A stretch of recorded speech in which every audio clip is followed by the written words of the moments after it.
My name is Wes Spikerman, a senior boarder from Wayne, Pennsylvania. My name is David Mosley, a senior boarding student from Driggs, Idaho. And this is Tornado Talk. A brief note, this will be our last episode before Christmas break.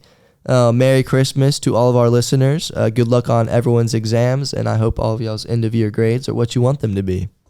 Now, we have a very special guest coming on today to wrap up this semester, wrap up the year. Let's please give a warm welcome to Mr. Hugh Carlson. Woo! Thanks for being here. Welcome. Of course. Welcome. Hugh, we like to start our episodes with a little game that we call Quick Fire. And you're a speedy person, so you should get this. Basically, we're going to ask you a couple questions, and we want you to answer the first thing that comes to mind as quick as you can.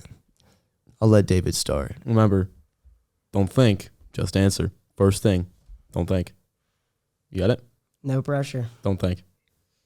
Number 1. Speed. I am speed. Lightning McQueen. Yes. Favorite 4th meal? Donuts. What? What Dude, have we ever had? we have never had donuts for the 4th Sunday meal. night. No, the Sunday night 4th meals with Miss Burns, where she brings donuts. She brought donuts? Yeah. Krispy Kreme. Dude, Krispy you've Kreme. been living there for 3 years and you don't remember what the 4th... Wow. Bro, I that's simply not. There's no way that is ever No, happened. yeah, it's happened before. What? Yeah, you just been missing out. I my have bad, Miss photo Burns. evidence. Get out from under the rock. I was probably sick or something. I don't know. Out of all the teachers at Macaulay, who would you say has the most dog in them? Definitely Mr. Cudd. That's a really good that's answer. a fantastic answer. Yes, Eric Hudd's got that dog in him. Mr. Cudd teaches German in the upper school and has what might be the greatest beard I have ever seen. I mean, it is a beast of a beard. Immaculately groomed. Fantastically groomed. Good work, Mr. Cudd. Good work. Amen to that. Now, next one. Since you're a runner, what's the best shoe brand? Nike, simply put. I mean, there's nothing better on the market. The market. The market. Aside from yourself, who is the funniest student at Macaulay? I definitely got to go with... That's a tough one. Bro, don't think, just answer. JT. Valid take. JT. Valid take. JT Brookshire. Mm-hmm. Now, sport you wish you played. Football. Why? Why football? I mean, it's the only other sport that's got any state championships to it. I don't know about that one. Not this year, but... Well, I mean, we haven't gone to the diving state championship yet, So Oh, okay. And they're like, baseball. baseball, Kind of won. pretty sure That was soccer. 1 year. Soccer's Swimming won and before. diving, Swimming's yeah. won. There's a lot of Tennis, state I feel championships like at tennis Macaulay. is also a pretty good one. Yeah, they're like maybe number one in the nation. It's okay though, Hugh. It's okay. Yeah. Last one. What is your favorite Macaulay tradition? Definitely Duck Day. Why Duck Day? Why Duck Day? Why not Baylor Macaulay Week? Yeah. Because you don't get out of classes for Baylor Macaulay Week. I need to get my priorities straight. Minimize class time. Minimize class time. It's a solid Fair answer. enough. Yeah. On that note, Hugh, let's dive into you. Tell us a little bit about how you got to Macaulay, how you heard about it, what that journey was like.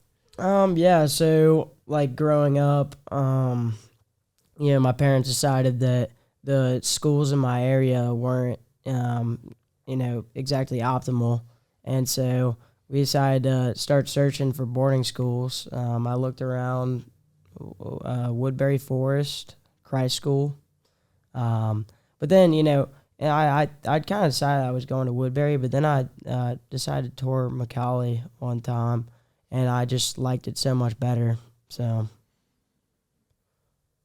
and then, like, as a freshman, I came in here, I didn't really know exactly, like, my physical strengths, right? I, was kind of all over the extracurriculars.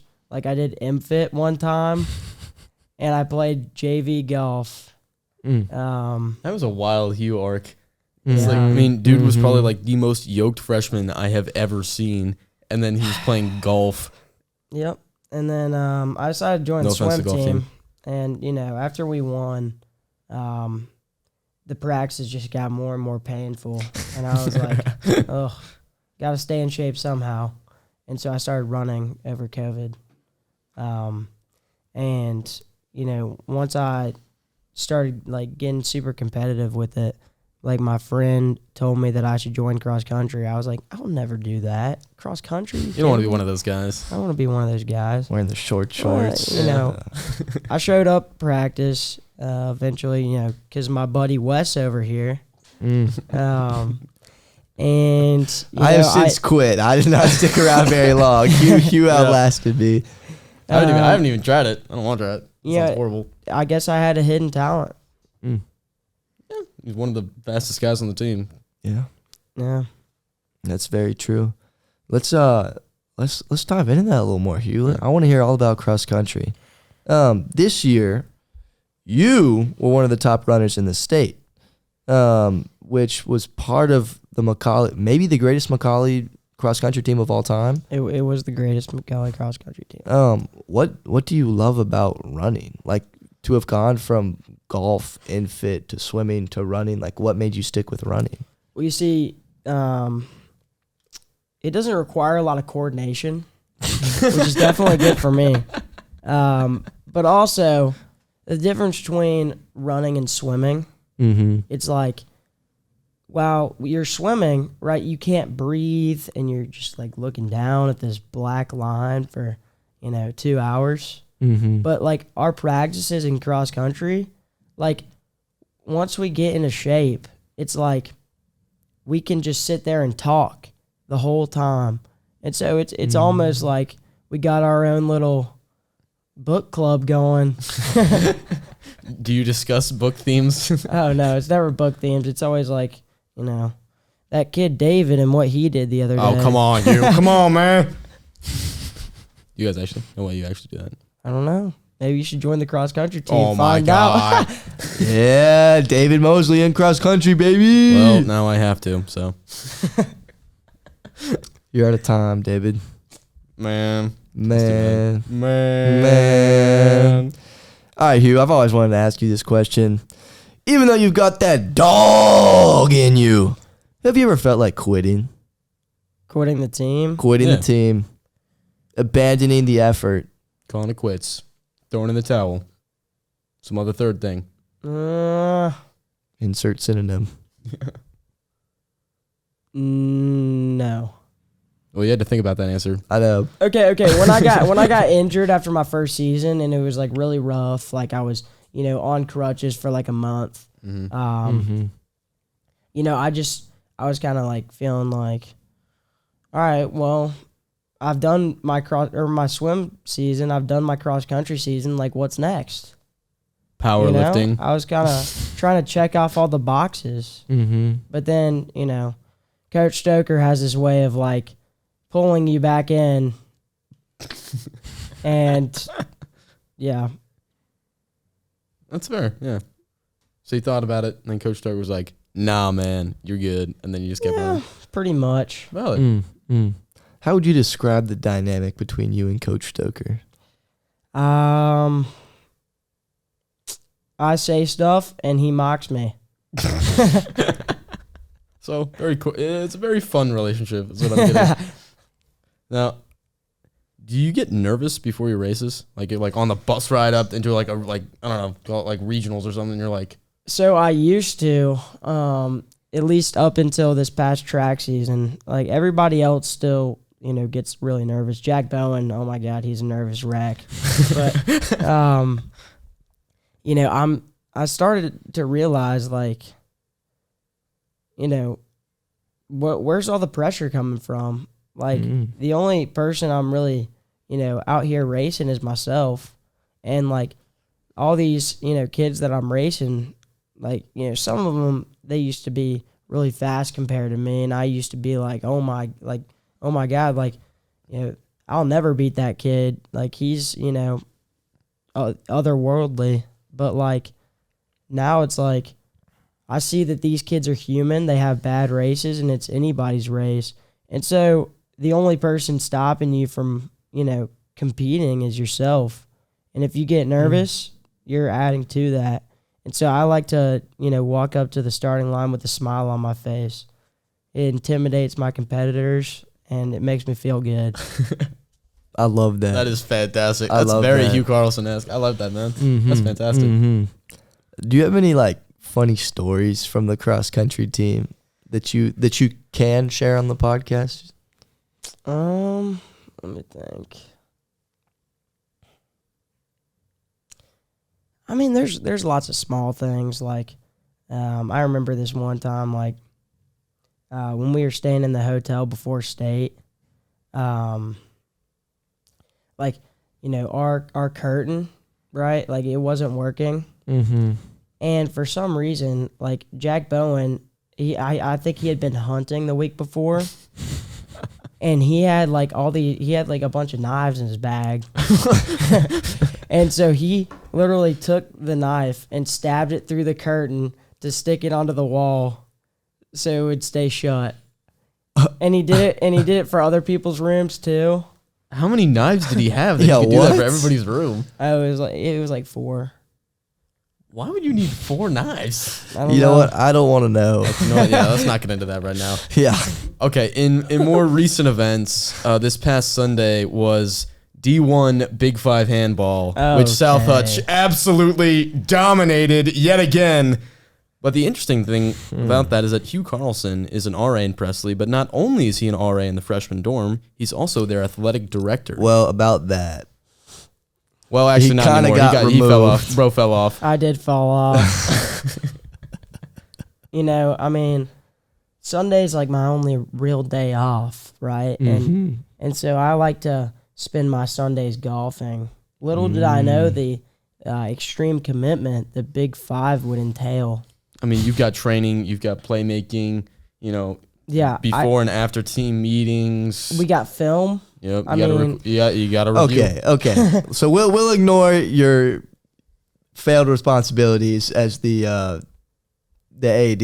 Yeah. Let's talk about being an RA. What's that like? Like, do you feel any extra responsibility to the guys you're around, to the guys on your hall? Yeah, so I think, especially like having been in like, the dorm with like all my buddies, Mm-hmm. everybody in the same grade for the past 2 years, and then just switching to this like we're all seniors in this freshman dorm. Mm-hmm.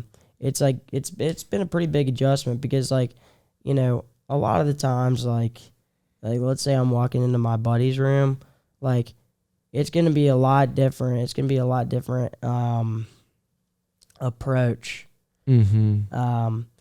Because I'm like, I'm their friend towards the freshmen, but like most of all, I'm there to be their mentor. And so it's like, I can't just like, let's say they're being like disruptive during study hall. I can't just, join in on their little games. As you would if you were still an RA in South Hutch. Exactly. I gotta be like the bad guy sometimes. I gotta be the one to shut it down. I think that's been the biggest adjustment. Real. Yeah, and with that like mentor-mentee relationship, do you feel like boarding life has allowed you to take advantage of that dynamic at all and build a special bond with the guys in your dorm? Of course. Especially like, there will be times when, it'll be like maybe like the night before break and like we're all just in the dorm. We got nothing to do, no homework or anything. Like, we'll be like watching a movie together and stuff like that. And it's definitely like having that extra time during the day is definitely like a pretty big bonding experience. I know like Jonathan, he walks around and he kind of like when he's on duty, he does like good nights to them. Like, That's sweet. He does mental health checkups. fantastic, mental health checkups. Mm-hmm. And it's like, we got so much more time living in the dorm with them to, actually like build a mentorship. Mm-hmm.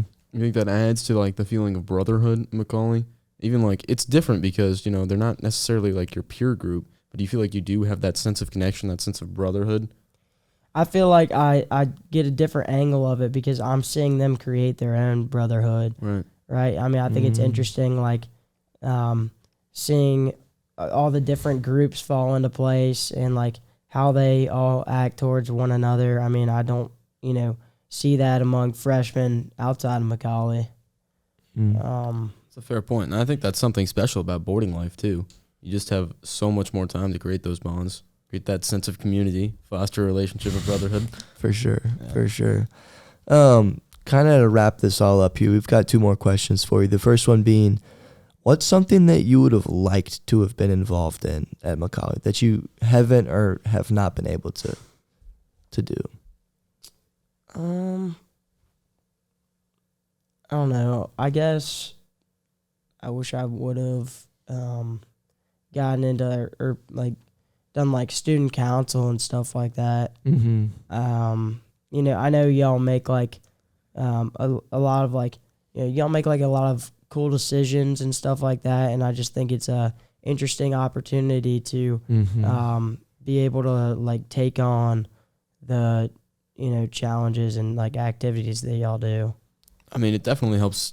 I feel like it helps add something to my Macaulay experience a little bit, just being a part of it, like being a part of the decision-making process, planning out events, helping other students. It feels pretty cool. I think that's like an experience that you can only really gain from something like that, which is something that I guess I've missed out on for my Macaulay career. But it's a bummer. It was a bummer. Moving in the completely opposite direction. What's something you're looking forward to later this year, Macaulay? I mean, every night I lie my head down on the pillow, and all I think about is track season. I'm ready. We're taking that record board down. He's grinding. Man. Oppositions, beware. So I've got all the times written down on my mirror in dry erase marker. You actually? Yeah. That is fantastic. What's your time that you're trying to beat this year? For which race and what time are you trying to beat? I've got 4 of them. All right, let's list them out. All right, for the 800, I want to beat 155. Last year, I was off the record by 0.1. Ooh. Ouch. For the mile, it is 4:13.71. Gotcha. And for the 3200, 9:12. All right. Solid. And lastly, the 4x8, Of course. 7:57. Yes. We're going to destroy it this year. Ooh. So get ready, brace yourselves. Come out to the track meets. It'll be interesting. It will be I'm fascinating excited. to watch, sir. For sure. To close us, we've got a little game we like to call Guess That Teacher. Oh, yay. He's so enthusiastic. He's so I know, excited. You can't wait. All right, we're going to give you 5 hints about this teacher, and then you have to guess it. And it is a him. All right, Is it? I'll give you that much of a hint. Okay. And All he's a right. teacher. And he is a teacher. So using those 2 facts and then these How many 5 questions do I get? you get 0. You don't, No, and I can't promise you that he goes to teaches at Macaulay. Wait, what? No, I'm kidding. Fact number 1. This teacher's parents and brothers moved to Asia after they graduated from high school and lived there for Mr. Murphy. 8. Yeah, no, bro, you chill, can't chill, guess chill, yet. chill. Oh my God. You have to I'm wait until we do I'm- all I 5 guess of the I'm hints, too bro. good. I'm Eight- too Well, good. I mean, for you're wrong, 8 so- years. You were wrong, by the way. Yeah. So there goes your guess. Automatic disqualification. Fact number 2. Has ridden their bicycle across the state of Iowa 4 times. His mind's just I blowing have right no now. idea who it is. That's okay. Fact number 3. As a kid, he did a voiceover for a local commercial. No way. That was aired during the Super Bowl? That's pretty awesome, actually. That That's teacher's real for that. crazy. Fact number 4. This teacher has 2 younger brothers. Man, I don't know if No that's offense really to this cool. teacher, Yeah, but no that offense. fact like was basically the same as number 1. Yeah, come on, man. Oh, whatever. Final fact, number 5. This teacher met his wife during his That's wild. I can't. During his second year of teaching at Macaulay on the steps of the academic building. It was meant to be. It was meant to be. Who do you think it is, man? Paco. No. No. Like, what was you go one more?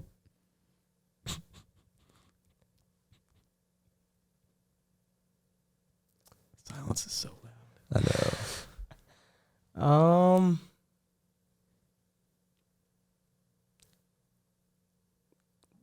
Rodriguez. Nope. Answer, Mr. Jim Carlone. He's rode his bicycle across. What? Yeah, man. Yeah, man. Across he the lived in state of Asia? Iowa. Yeah, Carlone's a No, beast, no, no. His dude. parents His and parents and brothers. brothers moved to Asia. Not him. Yeah. He went to Oh. college. Yeah. Listen to my Bro, did my you not listen to the facts, hints? man. No, I did. You said that he went to Asia. No. This teacher's Yes. parents and brothers moved to Asia after they graduated from high school and lived there for 8 years. No. It's okay. It's okay. No, Most no, does. and lived there for 8 years. Yeah, and that meaning implies that- that, No, he no, no, lived no, there no, for Meaning no, that no. his parents and His brothers. teacher- teachers- Okay, well, yeah, you yeah. could have broken that down better. Well, I mean, you should have asked for clarification. All right. Moving on. I didn't get any. You said I couldn't ask any questions. Right. Who is Jim Carlone? Who is Jim Carlone? How does no one know who Jim Carlone is? Jim Carlone might be the best math teacher I have ever had. He works in the upper school. He teaches AP, BC calculus, as well as regular calculus. He also teaches an Algebra 2 honors class that I took when I was a freshman. And I can say with pretty much absolute certainty, I have never met another human being who looks more like Mark Hamill than this guy. I mean, it is identical. If you were to dress up in Jedi robes and like started swinging around a lightsaber, I wouldn't be able to tell the difference. It is unreal. Yeah, I'm taking his quiz today. Yeah, you Oh ready? yeah, John was On up. John was integrals. up late studying for that thing. Yeah, I can't wait. It's gonna be. Yeah, it's gonna be exciting. You're All so right, excited for that BC calculus. Hugh, we've loved having you on. We've got one last question. What is a piece of advice that you would give to younger students at Macaulay? Be open-minded. In what ways? So whenever you whenever you approach anybody else, right? Like, especially like when you're first coming in, like anybody that you meet, like that could be your best friend for the next 4 years. So never, be quick to like, put people off or like, assume stuff. Mm-hmm. You just want to be patient and accepting of everybody. That's great advice. That's solid advice. I don't think we've heard that yet. That's really good. Mm-hmm. Yeah, Mm-hmm. I agree with that. Yeah. I love it. Thank you, Hugh, Yep. for coming on with us. It's been a blast. As always a good time with Hugh Carlson. Yeah. A shameless plug here, guys. As always, go check us out on Instagram. Follow us at Tornado Talk Podcast. We've got tons of fun little clips and all the shenanigans that our social media people will be doing. It's all fantastic. So join us next week for more hilarious stories, fun times, and interesting people On Tornado Talk.